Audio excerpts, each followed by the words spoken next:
Many of you had a chance to meet Neale and talk a little bit with him. This is the formal presentation that I asked him to do, since he brings kind of the European perspective to traffic safety that's a little bit different from what we typically have in the United States.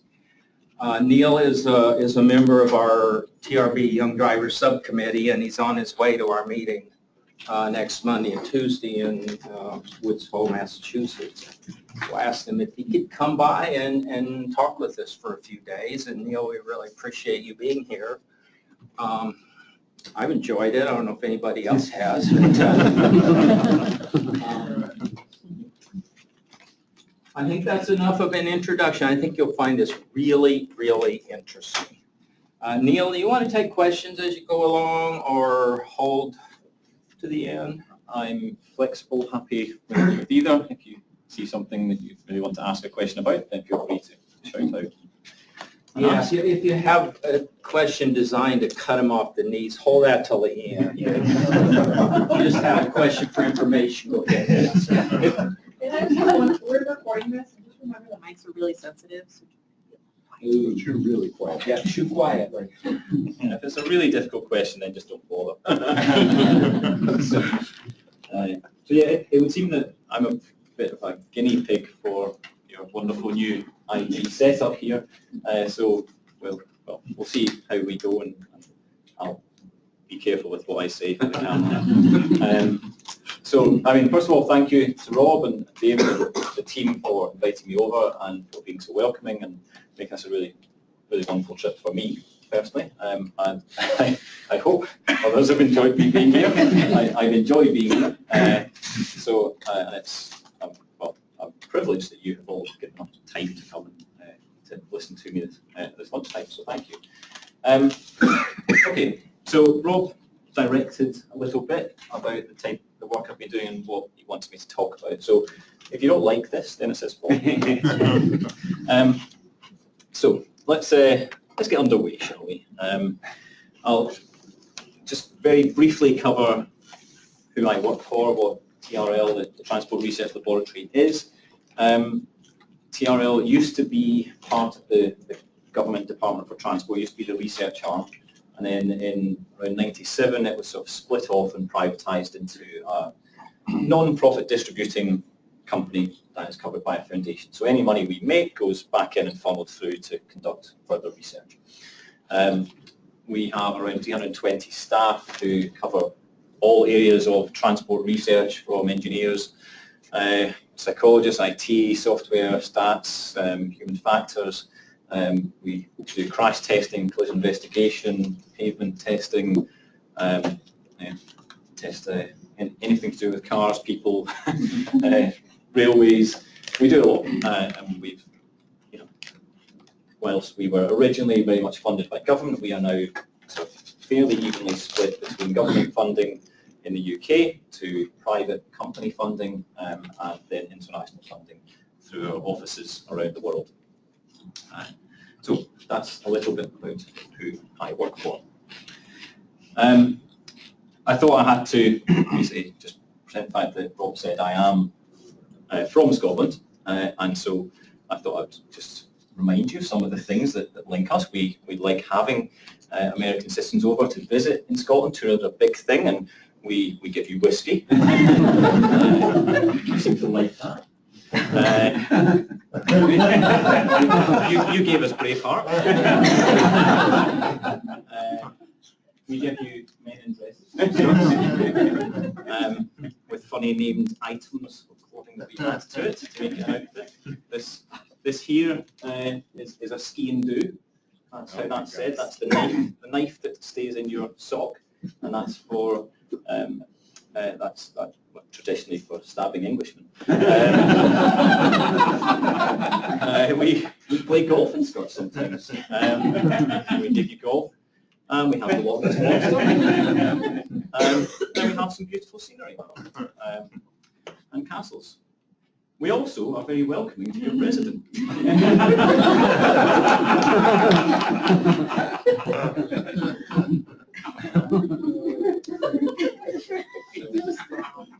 So now we've established a bond between us.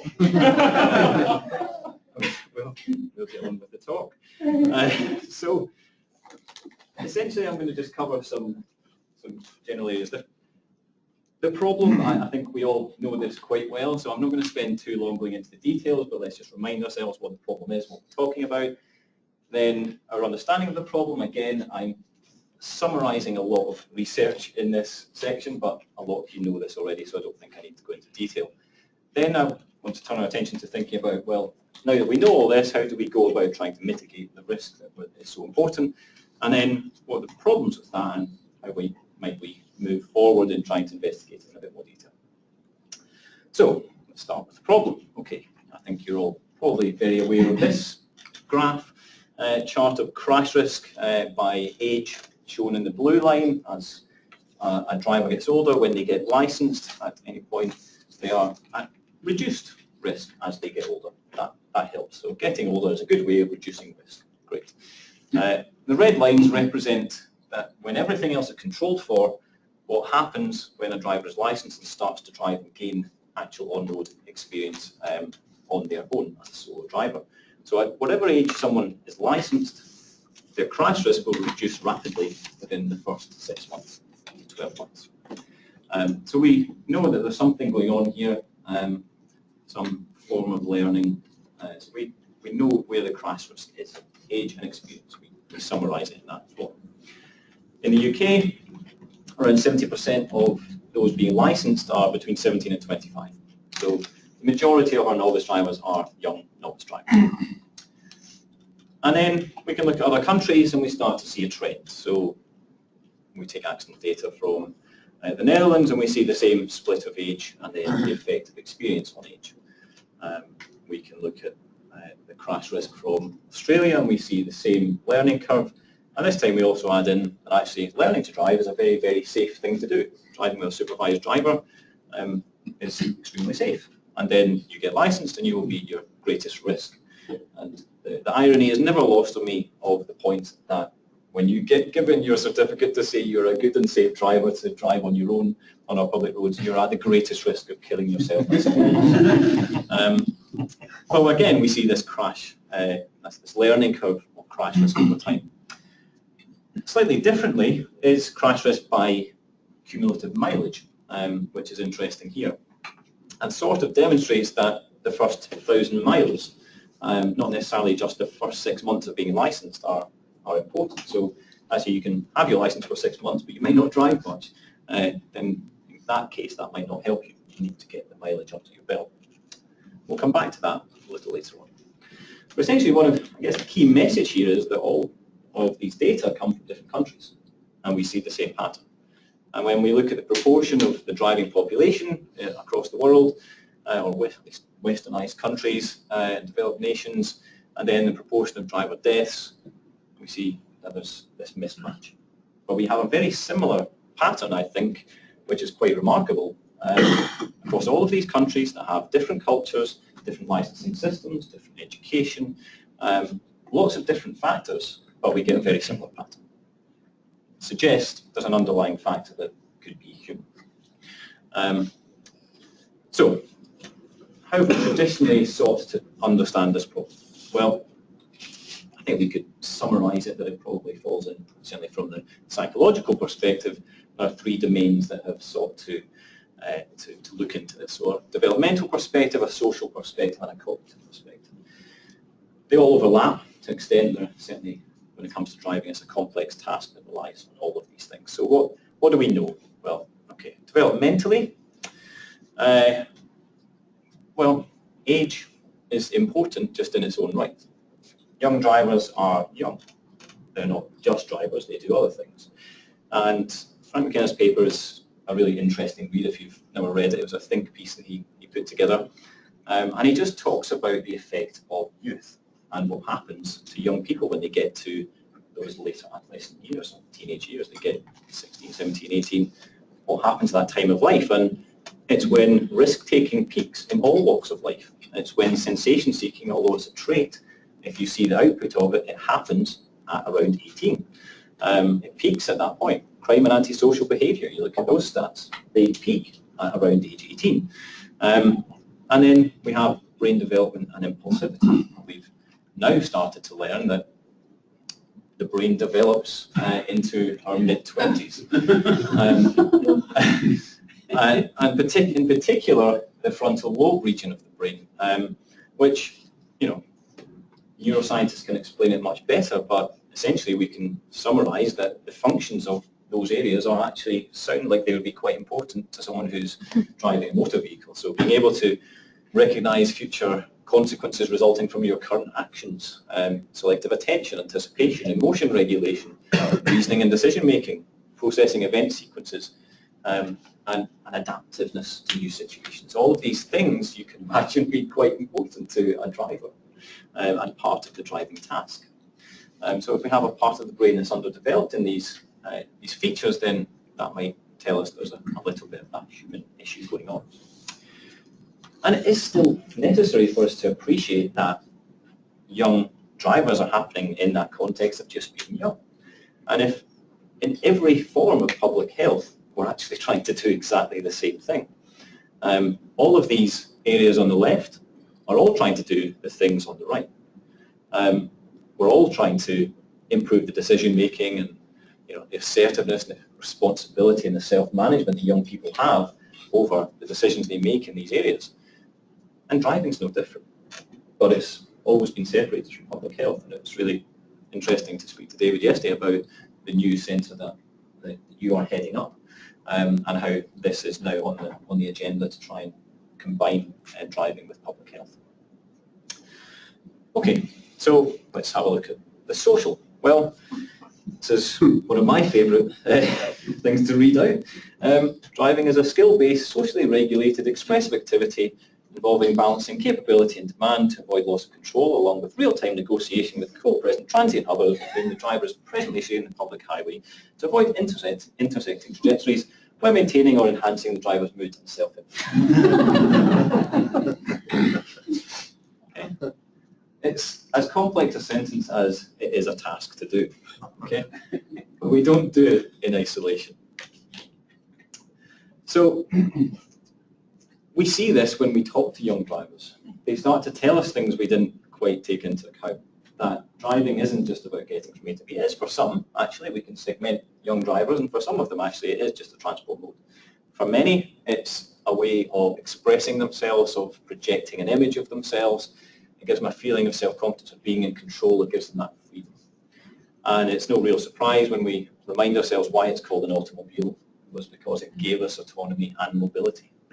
Historically, that makes sense. That's what it does for young drivers.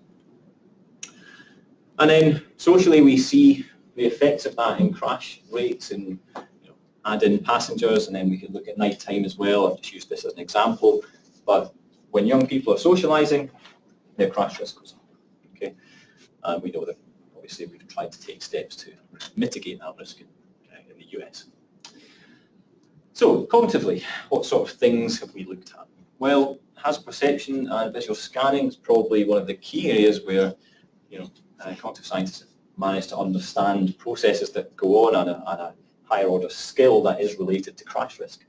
And we see clear differences between the way novice drivers and experienced drivers perceive the road and respond to hazards. And all of these things are really interesting, and you get to the fact that at the end, they're just simply not as likely to see a hazard at all. Or they don't see it, they don't respond to it. And that's quite fascinating. It suggests they have to start to learn how to do that. And we have seen some success of hazard perception training. In the UK, it was introduced to the licensing system, and it has had a moderate effect on certain types of accidents when we've evaluated it. So we know it does have a relationship with crash risk and a relationship of telling us what's different between novice and experienced drivers. One particularly interesting study was conducted in Nottingham by David Crundle and colleagues, where they compared a group of high pursuit police drivers who are highly trained and experienced against sort of normal drivers who were experienced and a group of inexperienced drivers. And they viewed these hazard pursuit videos, like police pursuing a runaway driver, and in them they'd identified hazards that came up that the police driver had to respond to. And they just viewed them, and the drivers had to rate the hazardous moments of the clips cognitively, how hazardous was that? And then they studied the visual scanning and skin conductance, and the skin conductance was used as a physiological measure of arousal that has been linked with items of motivational significance. Now, all driver groups rated these hazards the same. They all said, yeah, that's hazardous, I can see that, that's obvious. But they noticed that police drivers produced significantly more skin conductance responses to the hazards. And sometimes when they hadn't even identified the hazard in the study, police drivers were showing these skin conductance responses. So they were basically finding things within the scenes that were arousing to them as experienced trained police drivers that even the experienced drivers were not seeing. Okay, I think we can start to summarise this. Basically, we have experience and age. That's our two key things. Experience-related factors. The fact is that novice drivers are just simply coming into novel driving situations that they haven't come across before. And they have poor hazard perception of visual scanning. Okay, that is related with novice driver crash risk. But then when we add in the age-related factors, which are covered up by me on the screen, but essentially all the things we've just covered, when we add them in, we magnify that novice driver crash risk so much just by the effects of youth. So we sort of have a fairly good understanding of the relationship between all of these things and crash risk. Which then leads us to go, well, okay, we understand this. How do we mitigate it? How do we deal with that risk? We have all this knowledge, so surely we can do something about it. When we summarise what we actually do, we basically do one of two things. We either use education and training, or we regulate and have licensing and testing. That's our ways of trying to mitigate this risk that we understand. That picture is an interesting picture for me, because I spent time as a collision investigator, and that was at the scene of probably the most horrific crash I attended, which was two 18-year-old boys, very early morning, probably returning from a night out, and had crashed head-on into a tree, possibly fatigue. There hadn't been any sign, they seemed to wander off, and the car went up in flames. They were trapped, and I just found that in the burnt undergrowth, and I don't know, it just seemed like a very significant sort of photo. So I tend to pop up, but there we go. Now, DeVere Twisk summarised overarching risk for young novice drivers, which essentially covers all the areas that we've just been through, and said there's sort of four main areas of risk. And when I recently presented this to some authorities in Britain, I said, okay, what do we do about each of these four areas of risk? And essentially, it's education, education, education, education, a bit of other stuff. And I said, okay, if that's our approach, we've got a bit of a problem, because every study that's looked at the effectiveness of this would tell us that, okay, the evidence base is weak at best and effectively non-existent when collisions and injuries are used as the outcome of interest. So we are employing methods that don't appear to work. And that really poses us a challenge for education. In terms of regulation and testing, well, we know, thanks to much of the work that you guys do, that GDL is one way in which you can mitigate a good chunk of the risk, and you can save lives and injuries and crashes. Great. So we might minimise exposure to night driving and passengers, and reduce the risk in that restricted period. But the transfer of what is gained in these low-risk situations during that restricted phase doesn't necessarily convert into reducing risk at the unrestricted phase. So I still think we have the issue that once you let go solo, you still have that learning curve. So they may, I know, Rob, where on that curve do you think you bring them down to? Sorry. So when they get through so GDL is helping to bring them down that curve a little, but then when they go unrestricted. Best evidence we have comes from Scott Maston, who worked with us for several years, and we bring them down 2 or 3%. Okay, so we've had some success, but we still have this issue. And the question is, what the hell is going on here? Because there's no training, there's no official involvement by us or by authorities. They are simply learning by themselves, and we don't know what they're doing. And so it causes us to have to take a step back and go, okay, maybe we're not fully getting this. Maybe we need to try and think about understanding driver behavior from a very basic perspective. Maybe we need to conceptualize this a little bit. So one way of doing this would be to look at how other domains can feed into our understanding. And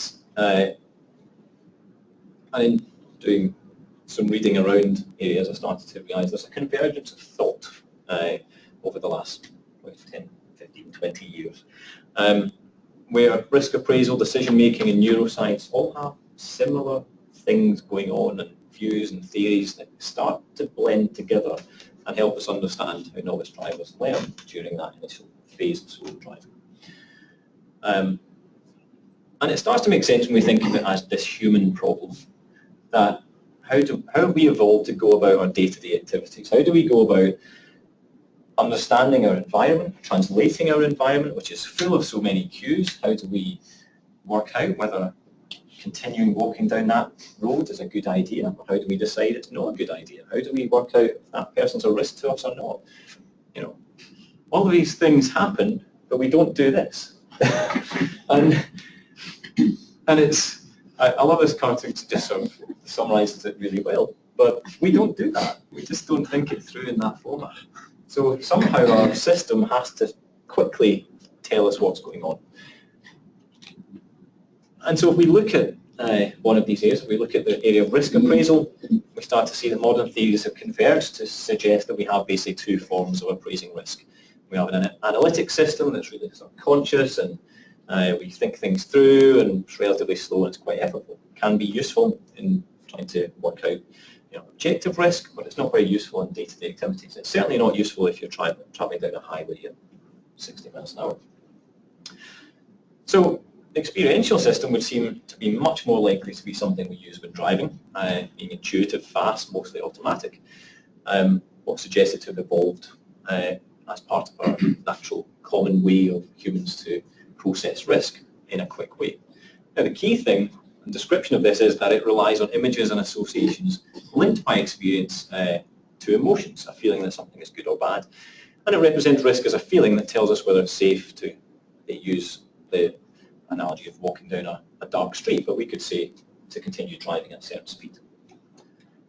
And if we look at the area of decision making, you see a similar convergence that instead of, for years, economic decision making was all about reasoned action and coming to a reasoned judgment, and you had to strip emotion out of it. If you made an emotional decision, you'd make a bad decision.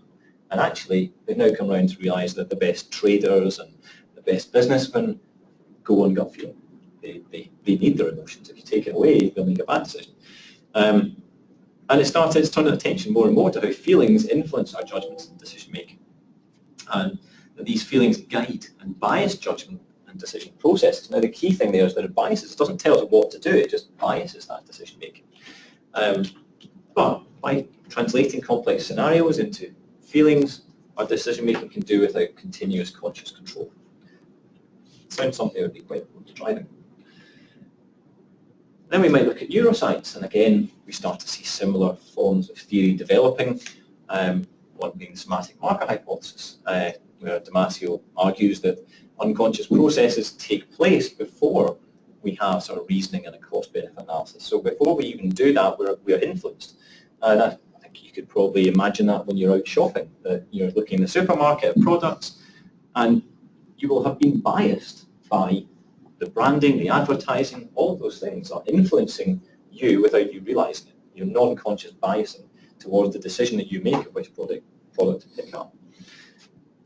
So semantic markers are a special instance of feelings generated from emotions. Those emotions and feelings have been connected by learning to predicted future outcomes of certain scenarios.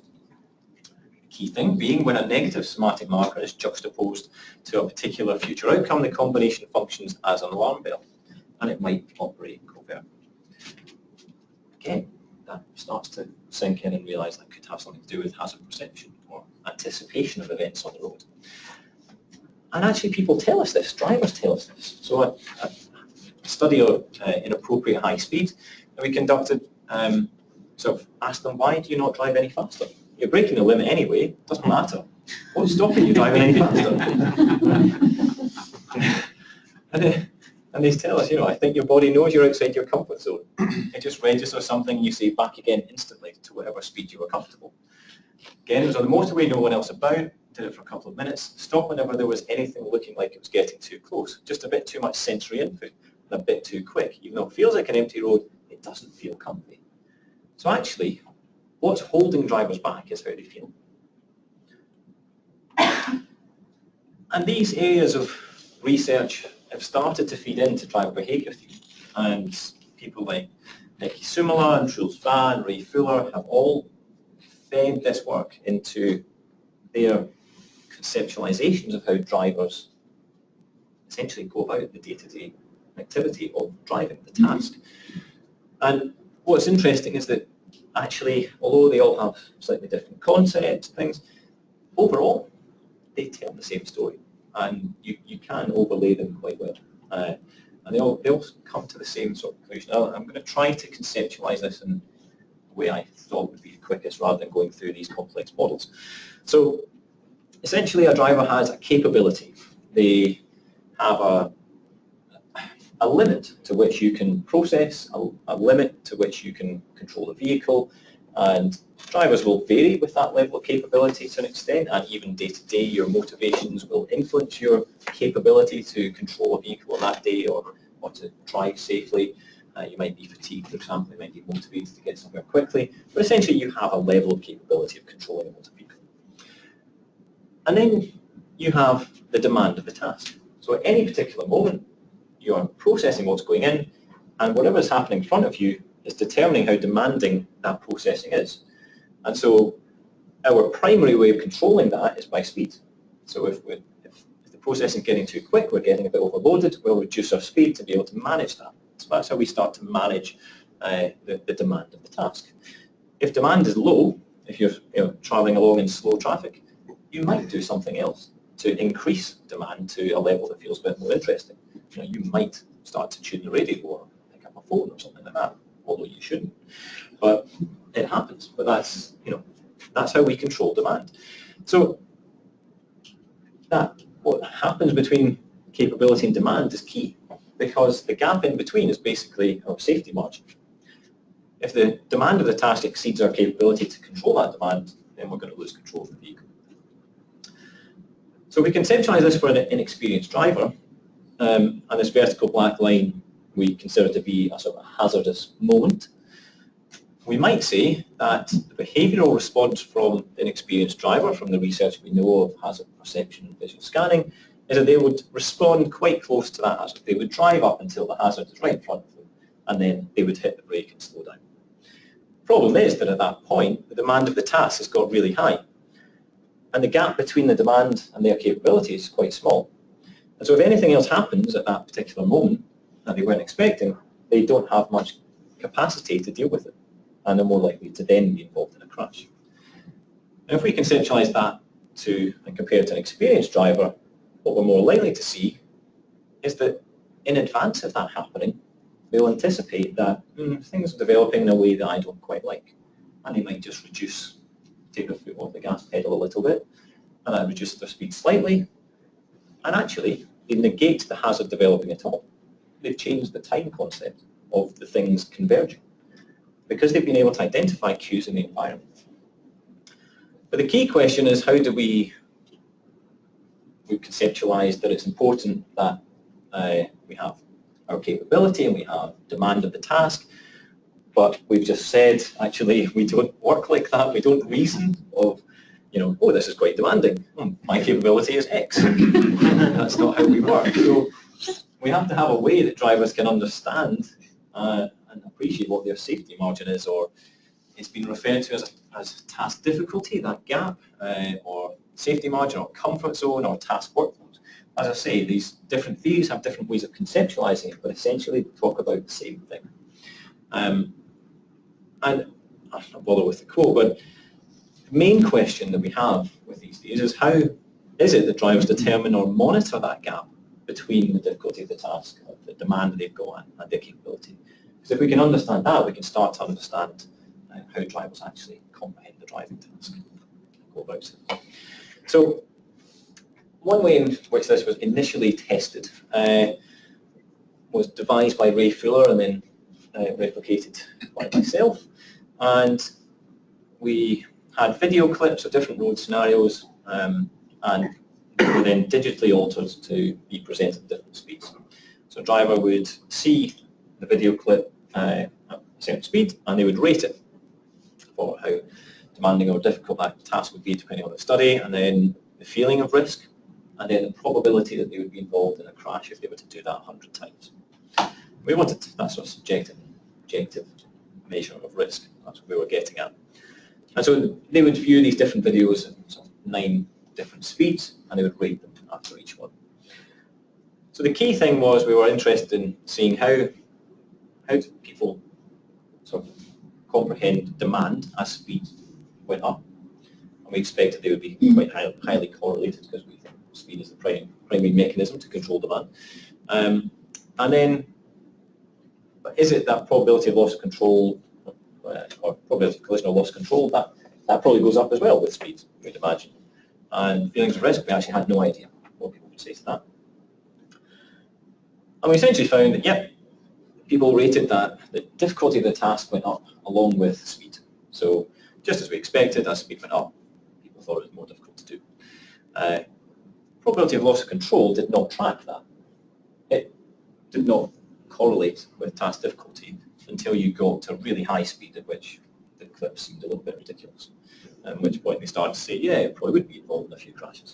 But you can excuse the numbering on the left. That basically represents 0. 1 represents 0 there. So that objective perspective of risk didn't really relate to the way people rated the difficulty of the task. But feelings of risk basically correlated with task difficulty almost identically. And it basically suggested that you could translate one or the other. It sort of suggests that our feeling of risk is sort of the same as how we determine the difficulty of the task. So it might give us a clue as to how people are actually understanding, well, how demanding is the task, how difficult is this? Well, actually, I just feel it. That's how it feels a bit risky to do this. And when we go back to the inexperienced versus experienced driver, we start to conceptualize that actually we know that they sometimes have a perceived capability that's greater than their actual capability, and that they might fail to perceive the actual demand of the task. So in my study, I found that novice drivers were more likely to rely on objective risk than experienced drivers. So they probably use, at that time, they can't rely on their feelings because they haven't developed them yet. So they have to rely on their sort of actual objective processing, which is really inaccurate. So they probably miscalibrate the demand of the task at that time if feelings are how they should be measured. So their actual safety margin is much smaller than the real safety margin, which might, again, I think we can conceptualize that and have a sense of how that works. Okay, so the next stage of this was to try and test whether we could identify that feelings had any form to play in processing for drivers. And ideally, could we see if there's any differences between inexperienced and experienced drivers. In our first sort of pilot study, we just used still photos of safe pictures, hazardous pictures, and then pictures where a sort of hazard looked like it might be developed. And sort of a group of inexperienced drivers versus experienced drivers, rated them cognitively, how hazardous do you think this is, and we measured their skin conductance response. So again, an arousal response of the autonomic nervous system that's non-conscious and tells us about whether they've had some something's happened, something motivational within them has happened. And then we had respiration as a control. Second experiment, we looked to advance that and use validated hazard perception clips, and this time added a learner group into the test as well, and we had the same measures. So I'll just run through briefly some of the results of those. So, cognitively, you ask someone to identify hazards, or develop hazard, the safe, rate them 1 to 5, no difference between the groups. So they're able to say, yes, that looks quite hazardous. I think that seems quite sensible. But when we looked at the skin conduction responses, there was no statistically significant difference for safe or hazard, but there was for developing hazard. It was quite low generally, but strange that inexperienced drivers were basically worse at identifying developing hazards as they were for even safe scenes. So now, there was no actual statistically significant difference between them, but the key thing was the fact that for experienced drivers it seemed to go up for developing hazards. That was the point at which they were most responsive in their arousal. So it gave us a bit of an indication that this could be promising. We'll carry on with the second study. So in the second study it became a bit more complex because we then had a moving scene and we had to try and code what we wanted to measure. Now, this represents time across the screen here, goes from left to right. The dotted line, vertical line, represents the hazardous moment at its peak. So that's when the driver in the clip had to take some evasive action, either had to brake or manoeuvre the car to get out of the situation. We went back 25% of the clip timing from that and defined that as an event area. So that's where the hazard really happens, that's where it's really obvious, and you should be responding to that, because if you don't, then you would be in a crash. We weren't actually interested in that. We were interested in this blue area, the anticipatory area. During this, the hazard is not obvious, but it is developing. The cues in the environment are there that if you were an experienced driver, you should ideally be picking up on something that's happening. So we were interested in actually if people demonstrated skin conduct responses there, that might be significant of some arousal, some motivational significance at that point in time, which could relate to a behavioural, that could bias the decision making and result in a behavioural response. So I'll show you a comparison of a 20-year-old female who'd been driving for 3 years, and then we'll compare that to a 20-year-old female who was a learner driver and it just started. Whoa. But it is skin conduct, it's not heart rate, so they are alive.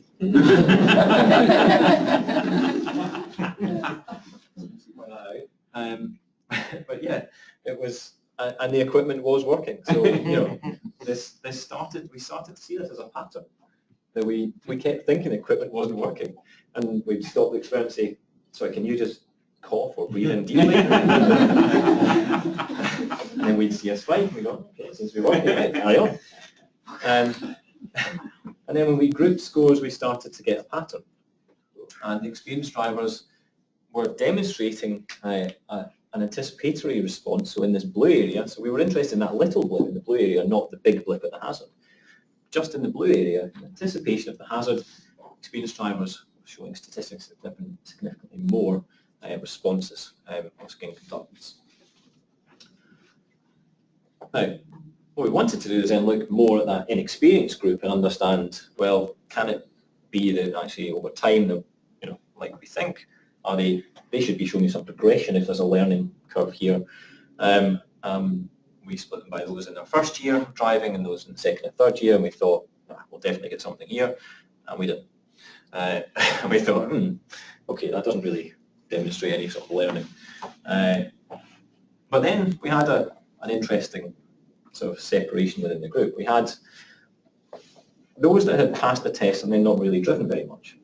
And then we had those that had driven quite a bit after passing the test. And there was quite a natural split of those under 1,000 and there was over 1,000, which fits quite nicely with McCart's graph earlier on. You remember 1,000 miles cumulative experience seemed to be quite important. And when we did that, we did find a statistically significant difference between those who'd driven less than and more than, with those more than having a score that was on its way to being an experienced driver. And so what we ended up with was this quite nice looking graph that would be suggestive of some form of learning of anticipatory responses to hazards. And if we were being really presumptuous, you might do that and say that these things might be related. But that's the question. Now, what was really interesting is that in the past, there have been skin conductance studies in driving that showed some really interesting results, but we didn't have the theory to back it up. I think sort of some of the text got a bit messed up in that first one, but essentially both Hilbert and Michaels in sort of the 50s and 60s both reported sort of that there were distinct measurable skin conductance responses when driving, and they occurred relatively frequently, but they didn't know why. Taylor reported supporting these, and that observable traffic hazards seemed to be related, but they didn't know why. And then my favourite is Hellander's work in Sweden in the 70s with Volvo drivers, just particularly Volvo drivers. And he also measured muscle activation to get sort of brake pedal activation and accelerator liftoff, and found that skin conductance responses were preceding the release of the accelerator by 0.2 of a second and the brake by 1.9 seconds. So if we go back to our sort of theory before that, we have feelings are biasing our decision making and then our behavioural response. That might be suggestive of what's going on here with driving. So just to summarise and wrap up, where do we start with? Well, young novice driver problem crosses cultural boundaries and licensing methods and cultures, and really there's a scope that it's the human element involved that's the problem. That's what we need to understand in more detail. We can separate age from experience, and that tells us a lot about the reduction in crash risk over time. We understand a lot of the factors, but actually a lot of the crash risk happens when no official tuition is taking place, when nothing we have ever devised is being done, which makes us feel a little bit useless that we haven't come up with anything. But there we are. The modern theory in areas of neuroscience, decision making, risk appraisal all seems to be converging and helping us to sort of understand how learning to associate feelings with events and cues in our environment is basically a natural evolved way of risk appraisal, and the key aspect is things have to be learned through experience, and that starts to be quite suggestive of what's happening in that early period for new drivers. Essentially, our studies have looked to link that in an experimental sense to showing that when driving and looking at hazard perception clips, at least we see that anticipatory responses seem to be quite important. Does it open up a new sort of agenda for research? Maybe it does. Maybe it's worth a bit more exploration. I hope so. And yeah, I hope it sparks some interest with some. And we have been in touch with Jonathan at Johns Hopkins about trying to replicate this using fMRI, but I think there's lots of potential studies that could be done to sort of advance it a bit further and see where we go and what we can understand about driver behaviour. So thank you very much.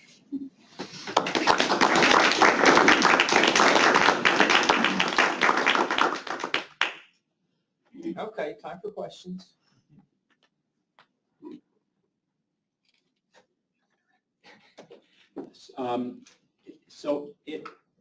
Given the developmental domain that you described, what confidence do you have that interventions for these new young drivers will be effective? Because if they don't have the neurological and physiological capacity, can that be trained over? Basically, that's what we're trying to do. Yeah, I think that's one of the really big questions we have. I certainly don't have an answer for it, but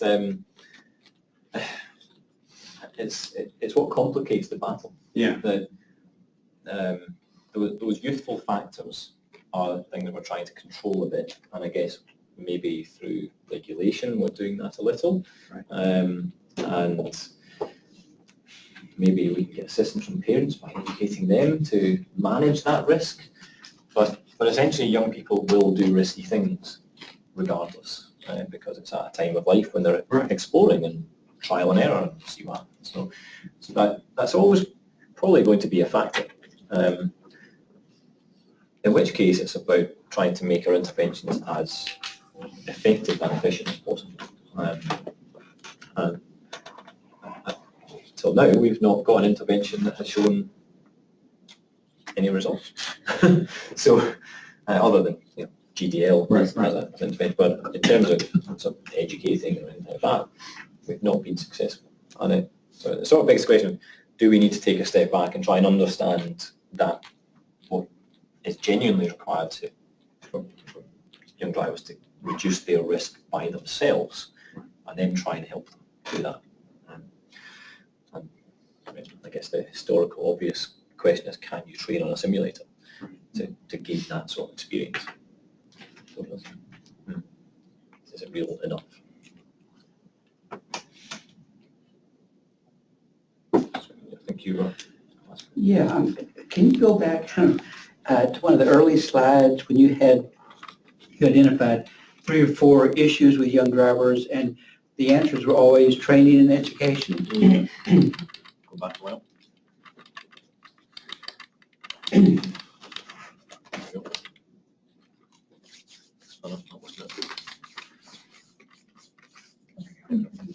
Okay, so Now, those identified answers came from where? When you say answers, which ones? The overarching the risk right column. on the right column. So that's just the approach in Great Britain. So essentially, it's just saying, well, what do we do to try and mitigate risk from novelty seeking? Well, we just tell them that if they do silly things, they'll be involved in a crash. And then in terms of risk taking, again, we do the same. Don't take risks, or you'll be in a crash. Crashes are bad. We do have the new Drivers Act, which means that if they get a lower number of penalty points than most other drivers, so essentially 2 speeding tickets would mean they would have to retake the test.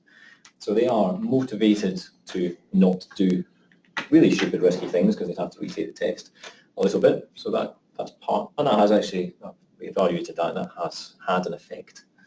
And then, yeah, the peer-based social interaction, well, again, we try and just tell them, if you're driving at night and you're out with your pals, then tell them to slow down and tell them what to do.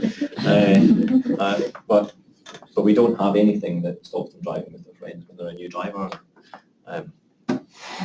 which you do. the reason I asked you about that is, the times I've been to Great Britain, I mean, they have an excellent way of dealing with not just young drivers, but all drivers through traffic calming and other, roadway infrastructure changes that can really reduce risks for young drivers, all drivers, forcing drivers to slow down, for example. And there are other infrastructure improvements.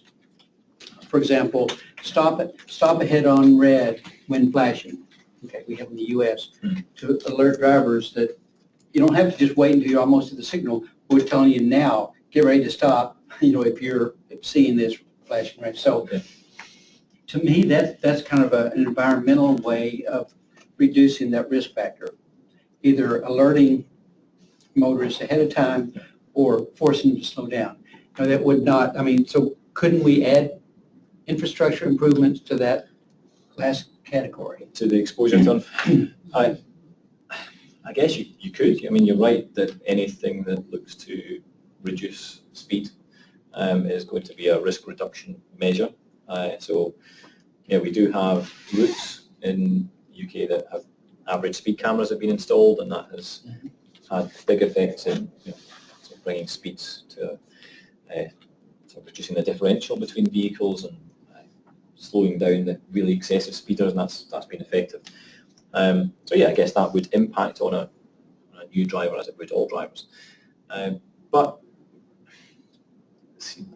I think the unfamiliar traffic situations are probably the types of roads, particularly UK, it's not hard to find yourself, get out of the city and onto a rural road where they're more likely to lose control on bends and not have any safety margin and crash. Okay. And they are, they're national speed limits, you can drive. So they very rarely break the speed limit because you can actually drive at the speed limit on many of these roads. But they will, so it gives them that freedom to, and there's nothing to slow them down. And they can be late, there's not so much traffic around, so that you don't get much calming on some of those. Okay, so again, the engineer would say under those rural situations, we use things like chevron signs on curves, so Yeah. drivers can be saying, oh, I better slow down because there's a curve, or wider shoulders. So if they do run off the road, well, they have more room to recover, or flatter, recovery clear zones, or Yeah, and there's a lot of route treatment goes on and analysis of routes. The problem is that it's piecemeal, so it's very inconsistent. So we actually looked at this a couple of years ago on a particular route and found that at certain times there would have been a crash on certain bends, so they put in the chevrons. But then there's a bend further down the road that's actually more dangerous in reality, people taking higher speeds, and they've had historical crashes, but it didn't get chevrons at that time because they didn't have the budget to do it. So the driver then takes the first bend and thinks, oh, this is a tight bend of the chevrons, gets the next bend, well, there's no chevrons, well, that must be okay at this speed. So there's an inconsistency in the types of treatment that gets put in. Yeah, there are things you can do, but then they all cost, and the reality is that the road system isn't as consistent as we might like it to be in that sense. I'm not really familiar with this sort of line of work, so I was wondering, is there research underway to try to identify the types of simulation training and sort of thresholds that would mimic the physiological response of young drivers, or what's the dose response of the training to mimic that of experienced drivers? Has it reached that point yet? I've not seen anything that's tested simulator work in that way. In fact, I know from Europe, in terms of simulator training, I don't know if anyone has seen much, but it seemed to become an exciting thing for a while, and then it's just faded away. And I've not seen any simulator. The only simulator training I've really seen has been to do sort of eco-driving, and not as much for. There's been some training courses that have used simulators for young drivers, but I've not really seen anything that's shown great promise. So certainly not tested with physiological measures. Yeah. Maybe just with small evaluations and things. But it'd be really interesting to see if you could mimic that in some way, or increase the proportion of responses that you get to answers through something like that. We've seen some of those for trying to train children in walking skills, but I've seen some very flawed studies in how they were applied and how the children were exposed to the treatment and so forth. So I can imagine, I was wondering the same thing, if it might be a useful tool to gain some of that experience in novel situations, but I think people become more and more habituated, as it were, to simulated stimuli, perhaps, and Possibly. they may not react the same way over time, or they may not learn in the same ways. That's one of the challenges, is that you have this transfer of training issue that you even have from the learner-driver phase into real solo driver phase, that this situation is probably as close as it can be, that you're still on the road, the environment's the same, but you've got that second pair of eyes beside you keeping you safe and pointing things out, and you don't have, I don't know, there just seems to be a transfer of training issue from learner-driver to licensed solo driver. So then it does put a big question mark over whether training within a simulator would transfer into on-road. Seems like it could be interesting to look at, because we don't know how much practice is enough during the learner's phase. So if even on-road training, if there was some type of physiological measures being used to see, at what point do learners sort of get to this? Do they ever? Yeah. So how much further do we need to push it before they get to that sort of arousal period? Yeah, I think there's open questions here that could be really interesting. Have you looked, this is tangential, but also related to Natalie's comments, have you looked at the learning literature about, to give you some background, I read this book called Make It Stick, and it's about how you basically learn. It's based on, these two psychologists from the University of Washington wrote it, and they talk about interleaving and frequent testing and practice, deliberative practice and stuff.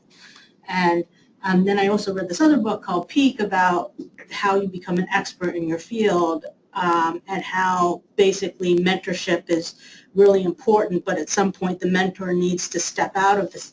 And then if you kind of combine those two and you think, well, what's happening at the supervisory period is that the mentors, and then going into the intermediate stage is that the mentor is leaving.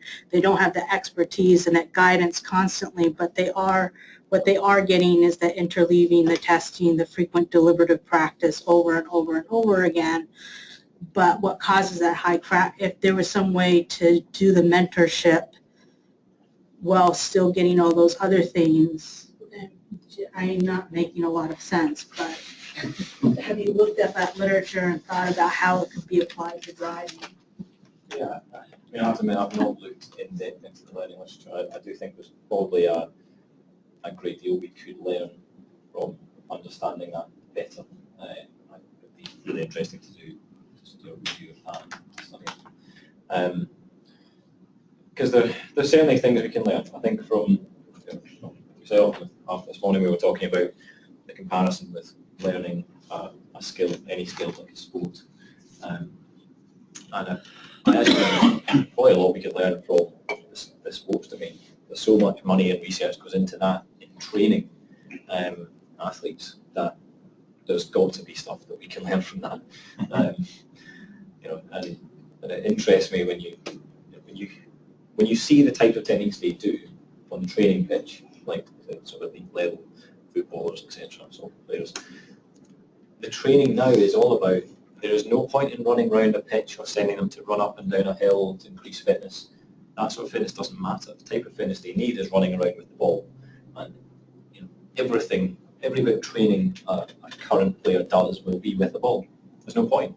What do they do on a pitch? They're always with the ball. So they don't just do fitness training now, they do fitness training that is in the skill that they're then doing on the pitch. And the way they train has to be at the intensity in a game. So when they go out and train, it's not just messing around, they go out and properly train in the same intensity and the same pace. So they try and mimic that game scenario in training to match the transfer as much as possible. And I guess you question whether the intensity of learner driving is the same as being on your own in different and new situations. And we know they don't get the same varied situational experience. And you got that from your drive camp studies, that it'll cover very variable situations and weather conditions and road types. So the one issue, we've been talking about this for 10 or 15 years anyway, the notion of developing expertise and how do really good athletes train. And I question, in one sense, I wonder about the relevance of what college or professional athletes do, because we're not talking about training professional expert drivers. We're talking about, the equivalent of training 6 or 7-year-olds to play soccer rather than, and when we're talking about dealing with an entire population, most of whom are never going to be experts at driving in that conventional sense. Maybe the principles still apply there. There is a key difference to realise between expertise and experience. Definition. So David, were you going to add something?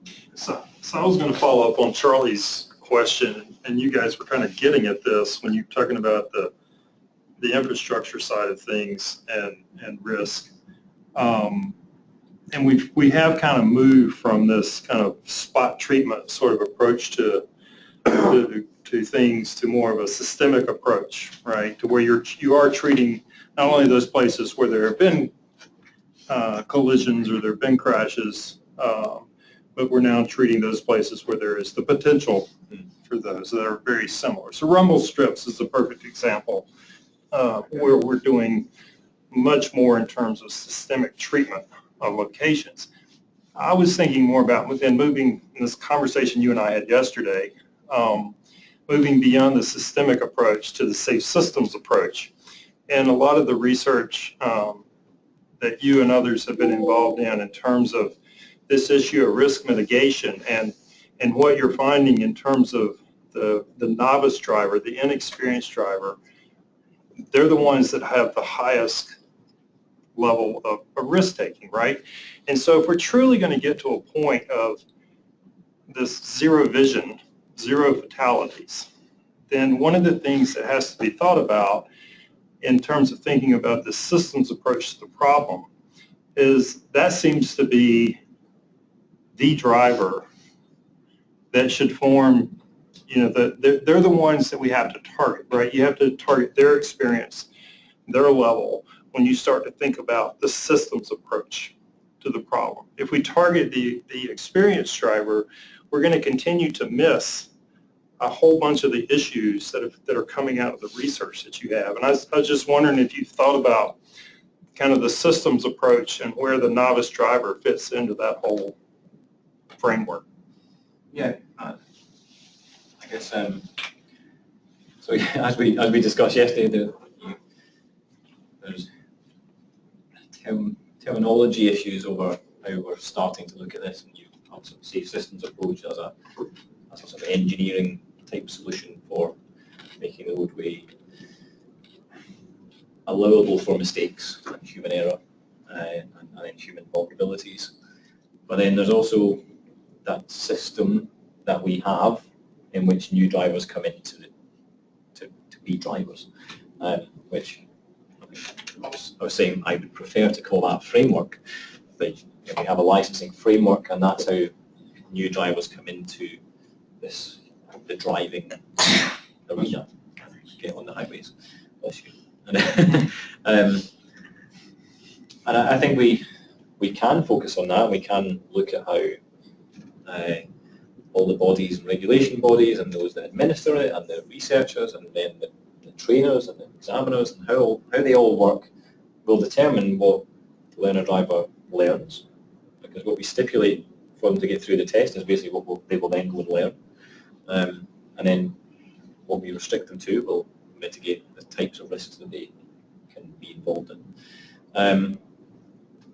But yeah, the road system itself, if we're looking at Vision Zero, then if they're the most vulnerable on the road, then I guess you have to design it for them, unless you can reduce their risk in other ways. But I said, I guess that's why why in most things you would have ways in which you can make mistakes when learning. So maybe the road system does have to accept that new drivers will make mistakes and probably always will. You can mitigate the key risks, but new drivers will, not necessarily always deliberate risk-taking, they just make mistakes. Right. Just why we have baby gates. Can you go back to the curves by different ages of learner and experience?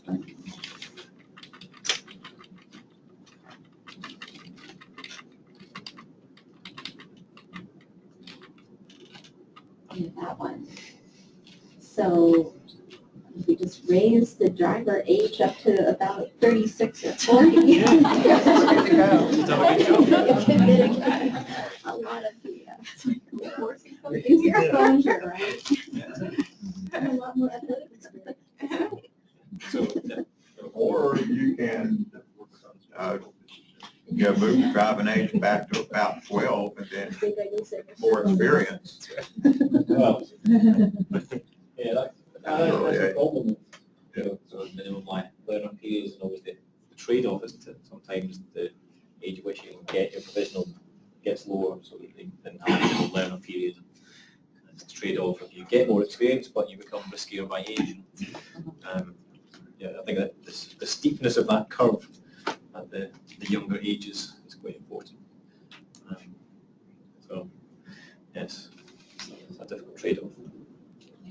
the learner vehicles until they're 36, like padded, only go so fast. Yeah, just really Like training wheels. That's smart.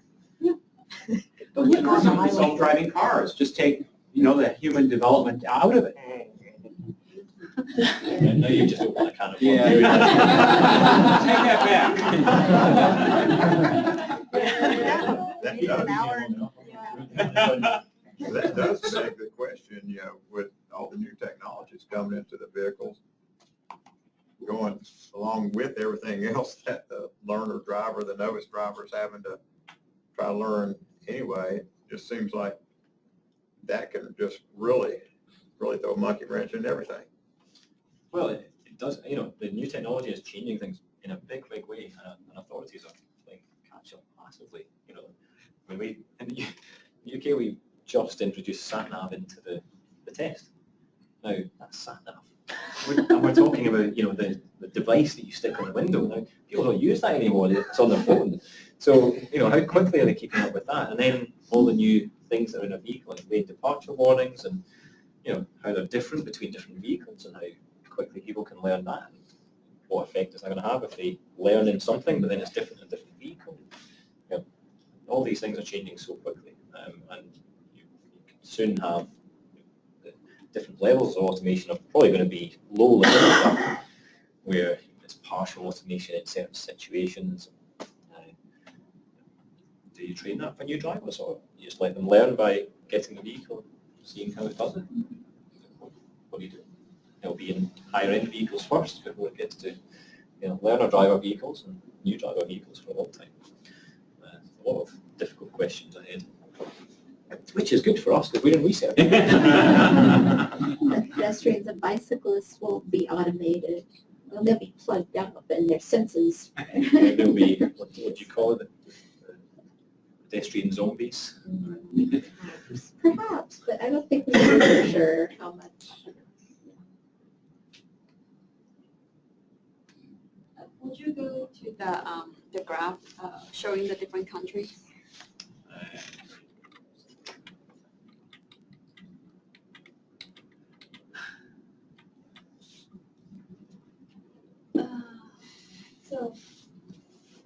Well, it's not as obviously now. I was thinking that Japan is quite different from all other countries on this chart in that it's non-European descent, it's non-English speaking. It seems to me at first glance that it has a pretty, is it Japan or is it Sweden? Like one country has like a shorter, Sweden short. oh, Sweden shorter than Japan. Oh, never mind that. I was thinking if there is a difference between like the,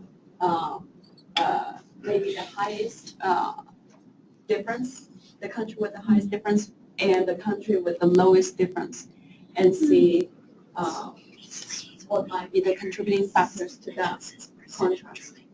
Say, for example, Switzerland has a really high sharp contrast between the red and the black bar, and while Spain has not as sharp a contrast. So I wonder if there is any explanation for that. I don't have it. I know. There's an intervention right there. Teach young drivers Spanish.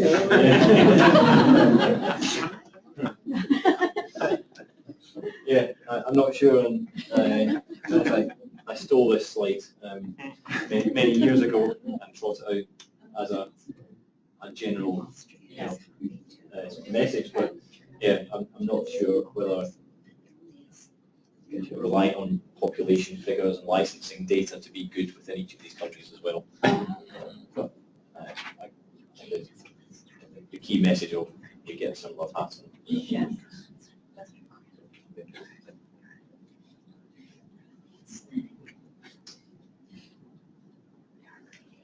Yeah, I lived in this state about 30 years. When I first moved here to take a job here, I was told that the school system in North Carolina hired bus drivers as young as 16. Now, am I remembering this right? Yes. And that Pat Waller, one of our researchers, did a study and found that even though crash rates involving young bus drivers were higher. It's like after 1 year of driving, then the rates for the 16-year-olds were pretty comparable to older drivers that started driving buses. But I just still wonder, was that a good idea to have 16-year-olds drive school buses? No.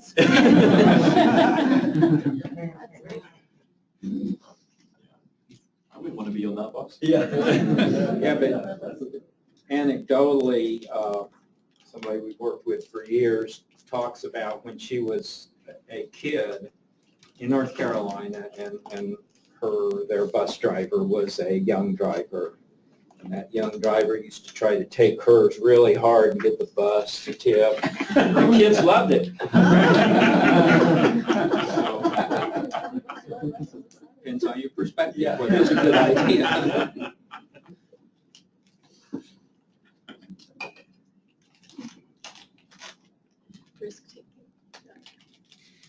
Well, I think we've expended all the good questions, so let's stop. Thanks again, Neale.